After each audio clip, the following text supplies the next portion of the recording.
Muslims understand that they have two lives. One life is here, and one life is after they die. I mean, and that's the focus for every Muslim. That should be the focus. So, Jibreel asks, Mal Islam, what is Islam? So, he's asking the Rasul to define Islam. So, the Rasul ﷺ defines Islam as the 5 pillars. Muslims are very reactionary. They react, and then they want to do things because there's no original thought. Halal drugs, and I think that would be a multi-billion, if not a trillion-dollar industry if they did that. But they don't see it because they're stuck in, following based on the Quran and Sunnah. I mean, the Quran and Sunnah gives you guardrails. Stay within these parameters, and you can do anything you want to. But don't go outside into shirk, don't go outside into doing something that's harmful, detrimental to the human being, to human society, and don't create establishments of dhulm and injustice. Assalamu alaikum, Shaykh Amin. Wa alaikum assalam. Thank you so much for taking your time out and coming on the doctor's couch. It's my pleasure and honor to have you. I'm looking forward for a very interesting and learning discussion from you. So you are the founder and director of Darul Qasim College in Chicago, and now it's going to be, or it is already in Dallas. And doing a little bit of research, you wrote quite a few articles which is published by Al Jazeera, and I'll just quickly go through the list. February 14, 2024, what Palestinians in Gaza are teaching Muslims worldwide. February 26, 2024, it's time to articulate a Muslim approach to justice and liberation. March 10th, 2024, Ramadan and power of faith and unity. Hajj proves religion can inspire peace on June 14th, and the latest on January 9th this year, 2025. Muslims of the world are much more united than they think. Especially the last article was very interesting. I tried to read all of those, but the last one,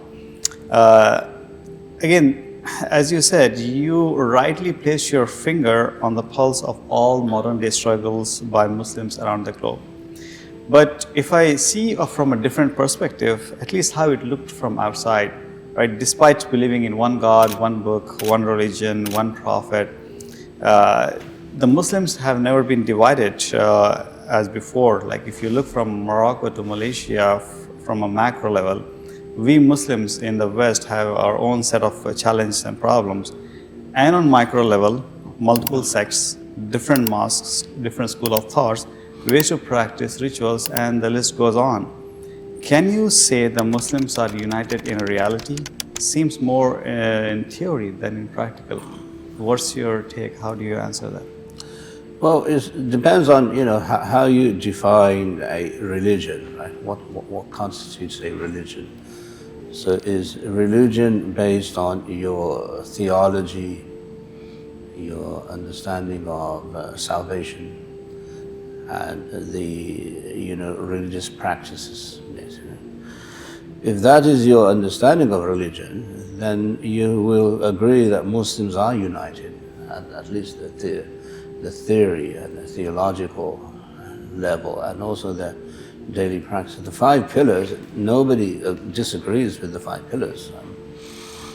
But if you're defining Islam through what you call it, social engagement, political engagement, and economic values, then yes, you can say that we're not on the same page, which is, it's true. But in terms of understanding Islam at a very high academic level, we use the hadith of Jibreel of the Prophet ﷺ, where he defined Islam for us. Jibreel asks, Mal Islam, what is Islam? So he's asking the Rasul to define Islam. So the Rasul ﷺ defines Islam as the 5 pillars. And nobody's ever disagreed with that. So we're still very, firm on the idea that this is what Islam is. Now, interestingly enough, he didn't bring in any political values. He didn't even bring in any social values. He just said this is the theology of the deen. This is what Islam is defined by its theology and its understanding of salvation. And, because Islam is not a secular religion by definition, meaning that Islam talks about life in this world and life after this world. And that's where I think Muslims of the modern age must understand that Islam is not just about glory, regaining the Khilafah in this world, because the Khilafah is basically designed to create the infrastructure for the Muslims so that they can practice Islam freely without any apprehension, without any fear. Once you do that, then you have Darul Islam. Now, life is definitely facilitated with colleges, universities, economic theories and policies and social values, and rights of parents and rights of neighbors and rights of all human beings. There's no doubt in that, meaning that we do have a political agenda in the Khilafah, but without the idea that we are all going to die and we're going to meet Allah, that Islam will remain incomplete, meaning the Khulafa, Abu Bakr, Umar, Uthman and Ali, the four Khulafa that we believe in, they were all very practicing devout worshippers. They had the akhirah in their mind all the time. It wasn't just that I'm going to do good in this world and that's the end of the story. Same with the Prophet ﷺ. He was not a secular person, he was a religious man, so that's why he didn't indulge too much in the dunya, as we know. Right?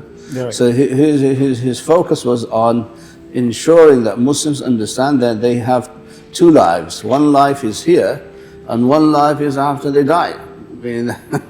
And that's the focus for every Muslim. That should be the focus. So then you go back to the definition of Islam. Is Islam basically a secular way of life, or Islam a religion where you're going to hold fast to theology? And I think at the level of theology, Sunnis are united, definitely. So that would be my response. Yeah, so definitely we are united, as you say, more on the beliefs, the pillars of the 5 pillars of Islam and the practices, but definitely the differences still exist. And yeah, we have a long way to go. As I mentioned in the article, we still have a long way to go to galvanize the Ummah and to get together on certain issues so that we represent Islam in the best light. Right, Definitely. definitely. And definitely we can point fingers towards many reasons for the downfall of the reason why we are in current state as Muslims, especially in the last 3 or 4 centuries, right?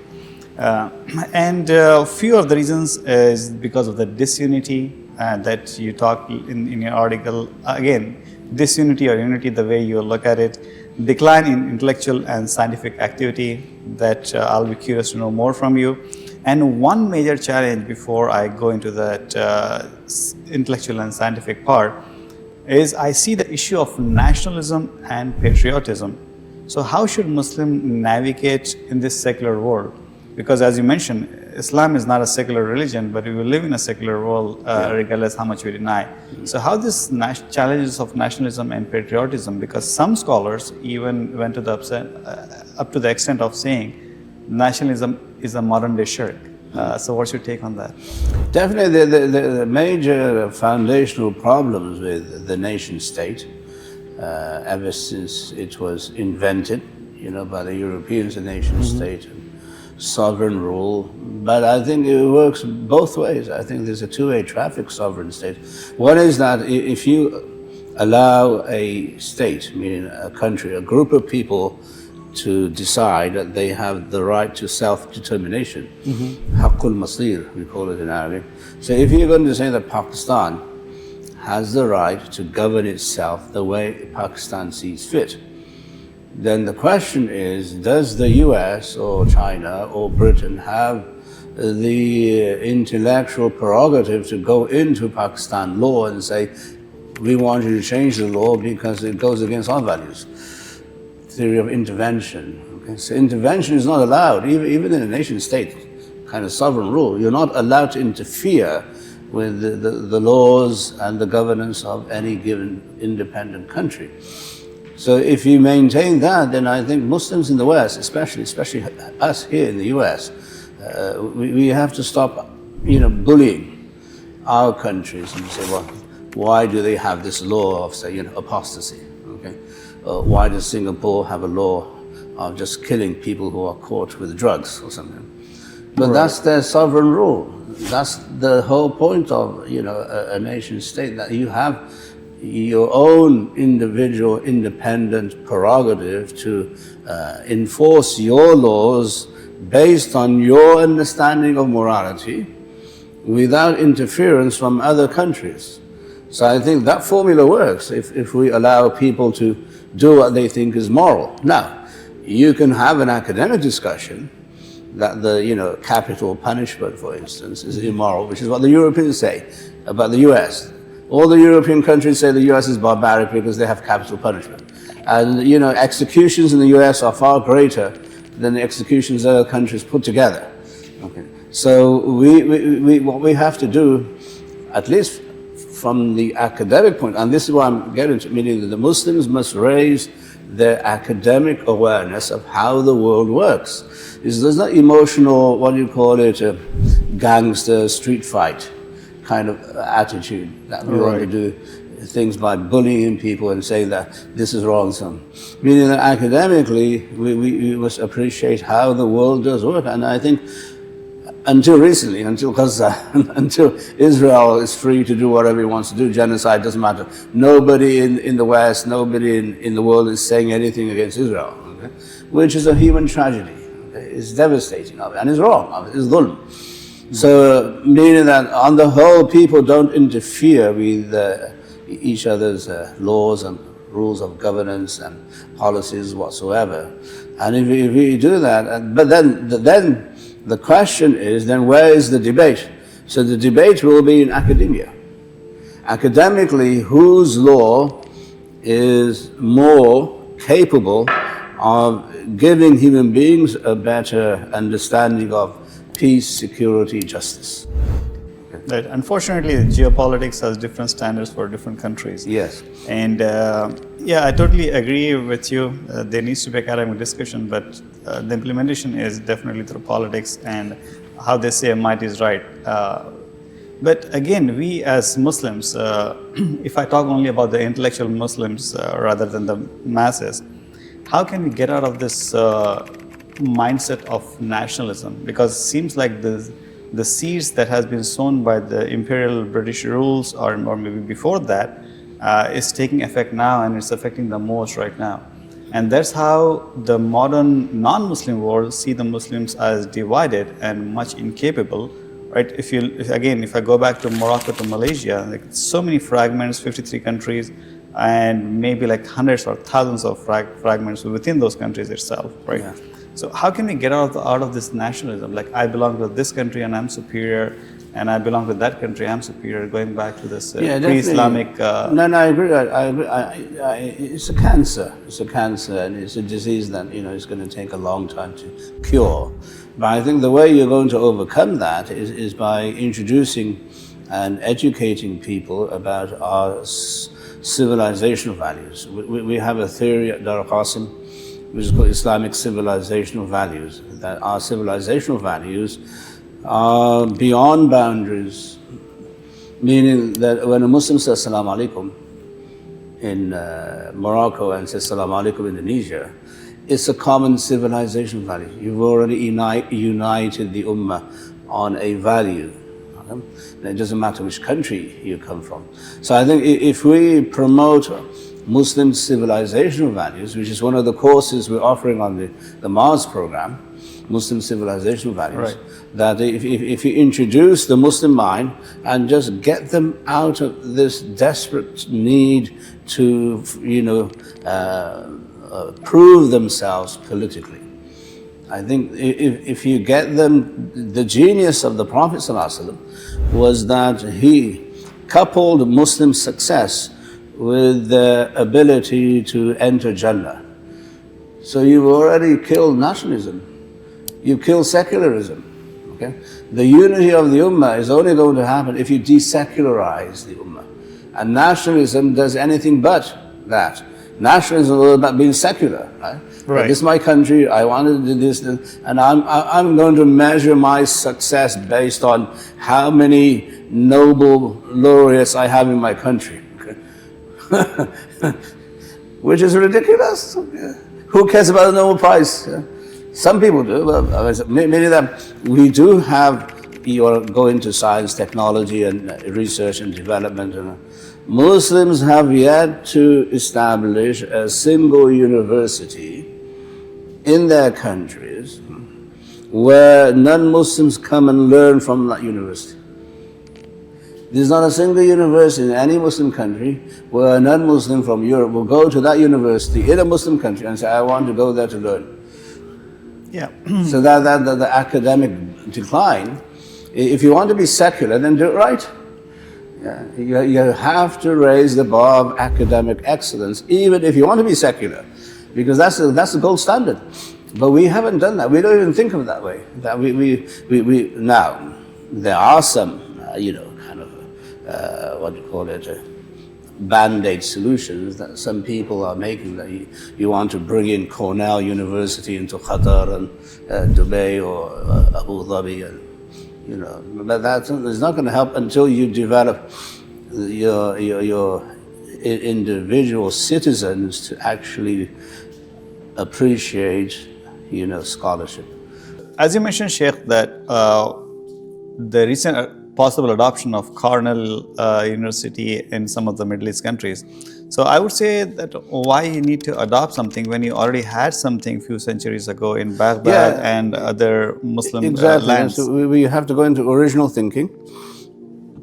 And say that even if you wanted to copy and mimic the West, then do it properly.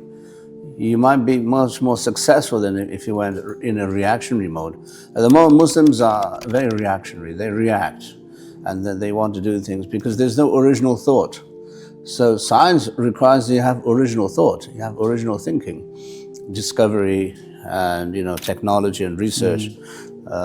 Muslims, talk about in the bioethics field, they acquiesce to the status quo in medicine. There are so many drugs out there that have haram products in them, and the Muslims simply just eat them up, literally. And they say, this is the status quo. We're not going to change it. We're not going to go into research and develop our own halal medicine, because that requires now, state funding, and the government needs to understand that we don't need the West in order to develop our own halal drugs. And I think that would be a multi-billion, if not $1 trillion industry if they did that. But they don't see it because they're stuck in, following and mimicking. They don't have the original thinking power that Muslims had. Muslims of the past, they had originality. They had originality. They were great geniuses, creative thinkers, where they wanted to do things themselves. Look at just how we, produced the Urdu language. The Urdu language was only 300 years old, but it became such an influential language. SubhanAllah. That's the simple genius of the Muslim, mind. Urdu obviously comes from the Turkish word, which means an army. And the Mughals saw that there was a need to unite all the soldiers across the empire so that they can speak one language. Otherwise, people were speaking Hindi and Marathi and Bangla and Gujarati and Farsi and Urdu and Pashto and all of that. So they said that we need to unite the personnel in the army so that they can communicate in one language. So they invented one. It's called Urdu. Yep, and they were very successful. And very successful. So it seems like as modern Muslims, we are more kind of into adoption mode compared to innovation mode. That's what I feel like. And again, one last question on, again, this is the same article about the agreements, disagreements, and disunity. Sometimes it feels like a thin line we play between the disagreement part and the disunity part. So what lessons can we derive from early Muslims, like during the times of the Prophet or early Khulafa Rashidin, who still had disagreements, but they were able to stay united? We still have disagreements, but we are not united. So how can we bridge those gaps? Yeah, I think there's a lot of ethics that goes into that kind of equation. Are you training the human being to be better human beings, or are you trying to develop human beings who just make money? Mm-hmm. I think that the whole idea of capitalism comes in, and secularism comes in. And what is your end goal? Your end goal as human beings is to be a better human being, I hope, so that you can get into Jannah, basically. So I think the early Muslims, they always had a focus on the end goal. Now we don't have an end goal. We don't have a goal period. And our goal is just understand the P&L, profit loss, risk management and aversion to kind of creativity and all of that. So I think a mindset would do a lot of wonders. I think, but just injecting the idea of absolute intellectual independence based on the Quran and Sunnah. I mean, the Quran and Sunnah gives you guardrails. Stay within these parameters and you can do anything you want to. But don't go outside into shirk, don't go outside into doing something that's harmful, detrimental to the human being, to human society, and don't create establishments of dhulm and injustice. I think if you stay within the moral parameters of Islamic thinking, then you can be as creative and as genius as you want. And the Muslims ruled the world, and within 30 years, Uthman radiyallahu anhu, I mean, he was the Khalifa all the way from, Morocco to, Sindh in India. Yeah. So but that was in 30 years they managed to do that. How did they do that if they weren't seen as the benefactors of humanity? So I think that's what they gained from the Prophet. And the Prophet came as a rahmah for everybody. So he showed that he is full of rahmah and compassion, and he didn't want any human being to suffer necessarily. But he also wanted human beings to eventually get into Jannah. So that was his message, his mission. That you live this life, yes, but you have to think about another life. Definitely. So I love your approach about academics, theology. And if I recall something about in this country, like 100 years ago, how Catholics were treated, right? At some point, they were in a similar or maybe worse situation. They were sidelined. What they have done, they have invested in academics. They have established their institution. They invested in research. Yeah. And now they invested in healthcare. And you see like a lot of hospitals across the US, which are Catholic hospitals. Yeah. And why hasn't Muslims were able to adopt a similar strategy or a similar blueprint? And where we are lagging behind, I think nobody stopped us. Unfortunately, through the colonization, I think it's called what I call it, the post-colonial trauma syndrome. Mm-hmm. Right? We still suffer from, colonial PTSD. How long is it going to take? Yeah, all of us, and we haven't recovered from that. And I think so. What we need to do is we need to kind of, jettison that and shed that skin, and so we will no longer colonized by anybody. We do. In the US, you're free, your own man, you're a free man. It's a free country. I can think the way I want to, and so Islam gives you the same prerogative that if you, the thing is that Tawheed is so revolutionary and so liberating that if you believe in the eternal, who is the eternal? Allah. Now, eternal means what? He is above time and space. He's not restricted by time and space, right? But everything else that you think of, even science is restricted by the laws of science, right? But if you believe in Allah, who is eternal and He has no time, no space, He is above everything. So when a Muslim is now resorting to the eternal creativity of Allah, he is so free. He can think as much as he wants, as long as he doesn't end up in hell. All right. Yeah. So do you think it's the weakness and belief of today's Muslims, we are placing ourselves into this mental prison and limiting our abilities and self and not believing ourselves as we're supposed to? Yes. Is that one of the reasons? It was one, exactly. You hit the nail on the head. I think we are in a mental prison because we believe that. We are constrained by Western values, Western ideas. Right. So as you're an expert in theology, are there any theological tools within Islam such as Maqasid al-Sharia, like the objectives of Islamic law, that can be used to prioritize unity or division in contemporary times? Yes, we definitely should look into not just the maqasid, but more than the maqasid, the usul. The principles of Islam, they already accommodate the objectives, is inherently in there. Right. It's intertwined. So you don't need to create another madhab based on maqasid. We're already there. The whole idea of darura, necessity, is there in our foundational understanding of fiqh. But it's an exception. Darura, necessity, is an exception. It's not the rule. So you can't make the rule, the exception to the rule, a norm. It's not a norm. It's something outside of the norm. They're anomalies. Okay? You accommodate the anomalies because they exist. Okay? And that's the whole idea of minorities in Islamic law. That if you have minorities living with you, like you have Hindus, or you have Zoroastrians, or you have people from other denominations in your Muslim country, then the Muslim state will not interfere with their law.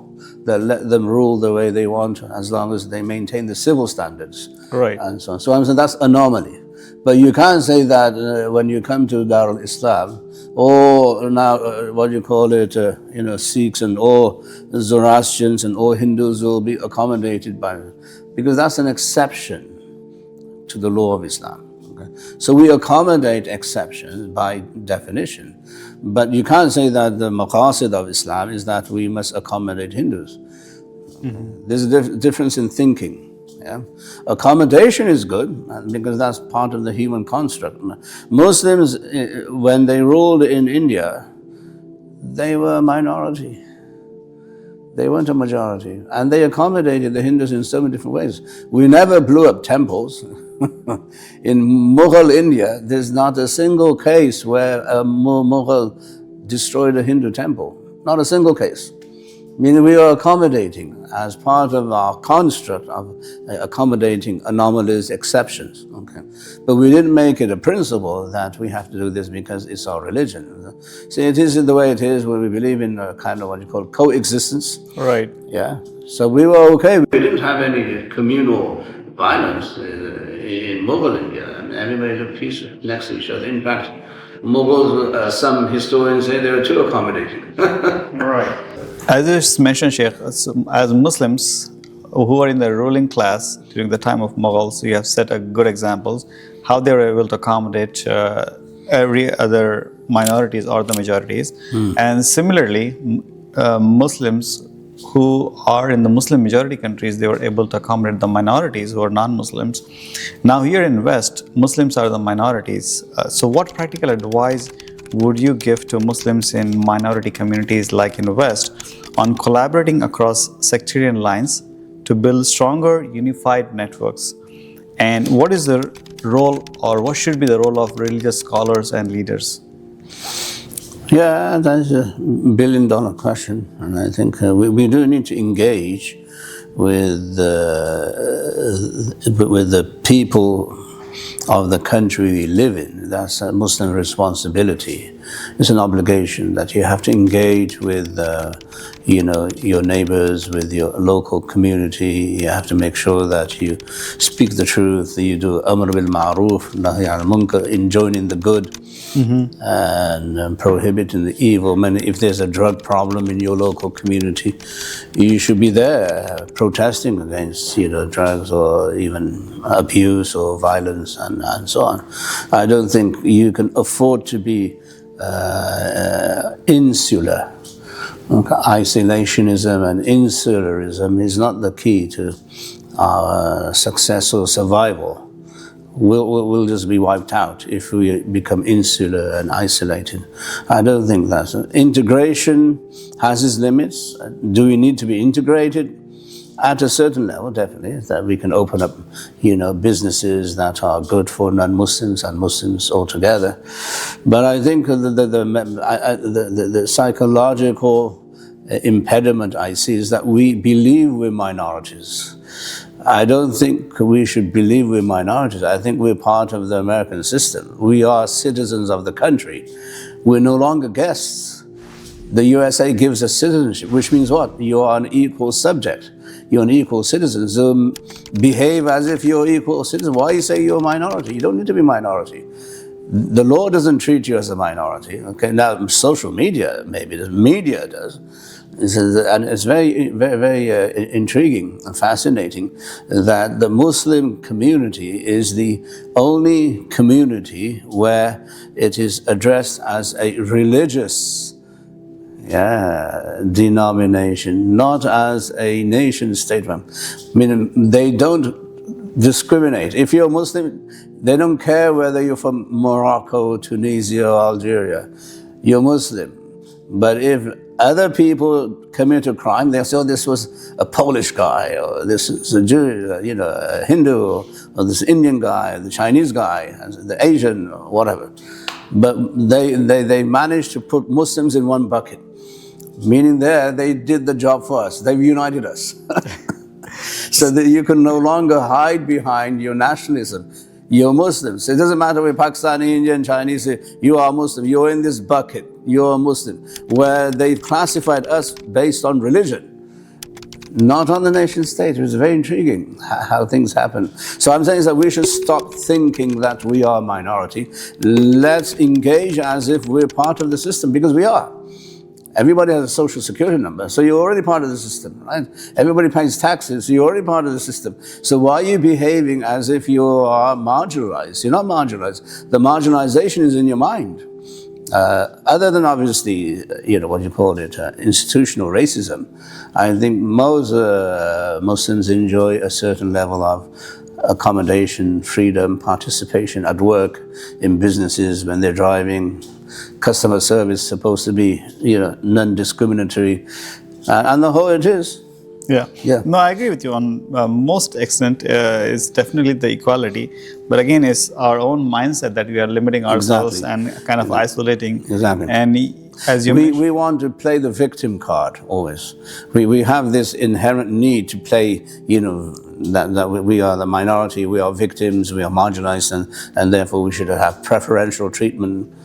No, I say be part of the community, be engaged with the community, be part of local politics, be part of the school board, be part of the whatever is done. But you can do it with akhlaq and ethics, and share our civilizational values with everybody. Yeah. And I think once we believe that we have something to offer, Muslims must believe they can add value to the American system. But if you're always in this victim mode and you believe that you don't have anything to say or to offer, that's not the way the early Muslims were. The early Muslims were very dynamic and very, very, aggressive in their belief that Islam has something to offer, not just to Muslims, but to non-Muslims. And they did their job, basically. Seems like victim card is the most comfortable card, and then that's why we play most. And again, as you mentioned earlier, the modern Muslims lost their dynamism, if I'm able to call, yes. compared to the previous Muslims. And definitely, a lot to learn and a lot to look for.